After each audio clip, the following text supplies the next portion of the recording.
आज आपण बघणार आहोत श्री दुर्गा सप्तशती अध्याय 3 सेनापतींसहित महिषासुराचा वध। श्री गणेशाय नमः, श्री सरस्वते नमः, श्री कुलदेवताय नमः, श्री दैवे नमः।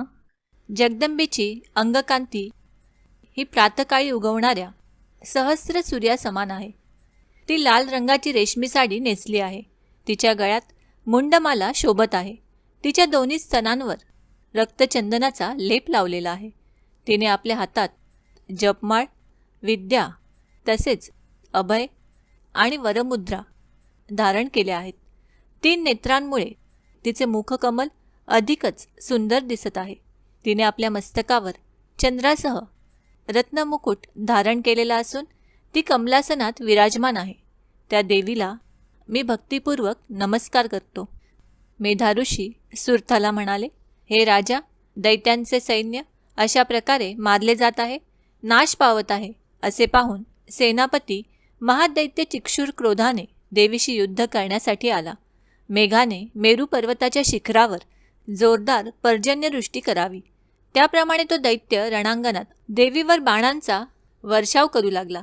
त्यावेळी तिने आपल्या बाणांनी त्याच्या बाणांना तोडून त्याच्या रथाच्या सारथ्याला व घोड्यांनाही ठार केले। त्याचे धनुष्य तोडले, त्याच्या रथावरील उंच ध्वजही तोडला आणि धनुष्य तुटलेल्या त्या दैत्याचे शरीर बाणांनी जर्जर केले।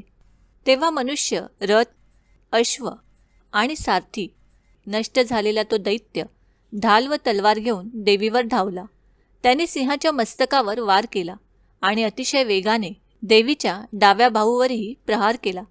पण हे राजा, देवीच्या बाहूवर आपटून त्याची तलवारच मोडली। तेव्हा रागाने डोळे लाल झालेल्या त्या महादैत्याने शूल हाती घेऊन देवी भद्रकालीवर फेकला। तो आकाशातील सूर्यबिंबाप्रमाणे आपल्या तेजाने प्रज्वलित झाला होता। तो शूल आपल्या रोखाने येत आहे असे पाहून देवीनेही आपला शूल फेकला। त्या शूलाने दैत्याच्या शूलाचे शेकडो तुकडे करून चिक्षुर नामक त्या महादैत्यालाही ठार केले। महिषासुराचा तो महापराक्रमी सेनापती मारला गेल्यावर देवांना त्रास देणारा चामर नावाचा दैत्य हत्तीवरून देवीशी लढण्यास आला। त्याने देवीवर अत्यंत त्वरेने एक शक्ती फेकली, पण जगदंबेने एका हुंकारानेच तिला निष्प्रभ करून भूमीवर पाडली। आपली शक्ती तुटून खाली पडलेली पाहून चामर अतिशय संतापला।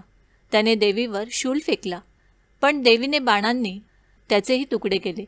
तेवढ्यात देवीचा सिंह उंच उडी मारून चामराच्या हत्तीच्या मस्तकावर चढला आणि त्या दैत्याबरोबर निकराचे बाहुयुद्ध करू लागला। युद्ध करता करता ते दोघेही हत्तीवरून खाली जमिनीवर पडले आणि अत्यंत क्रोधाने परस्परांवर भयंकर प्रहार करून अटीतटीने लढू लागले। त्यावेळी सिंहाने मोठ्या वेगाने आकाशात उंच उडी घेतली आणि पंजाच्या एकाच प्रहाराने चामराचे मस्तक धडावेगळे केले। याच प्रकारे उदग्र नावाचा दैत्य शिळा व वृक्ष यांचा मार खाऊन रणांगणात मारला गेला। कराल दैत्य देवीच्या हातातील हस्तिदंत आणि तिच्या बुक्क्यांच्या व थपडांच्या माराने धराशायी झाला।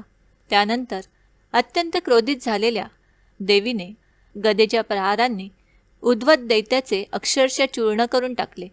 बिंदीपाल नामक शस्त्राने बाष्कलास ठार केले। ताम्र आणि अंधकासुराचा बाणांनी वध केला। 3 नेत्र असलेल्या त्या परमेश्वरीने आपल्या त्रिशूळाने उग्रास्य, उग्रवीर्य व महाहनु नामक दैत्यांना मारून टाकले। तलवारीच्या घावाने बिडालाचे मस्तक धडावेगळे केले आणि दुर्धर, दुर्मुख या दैत्यांना बाणांनी यमलोकी धाडले।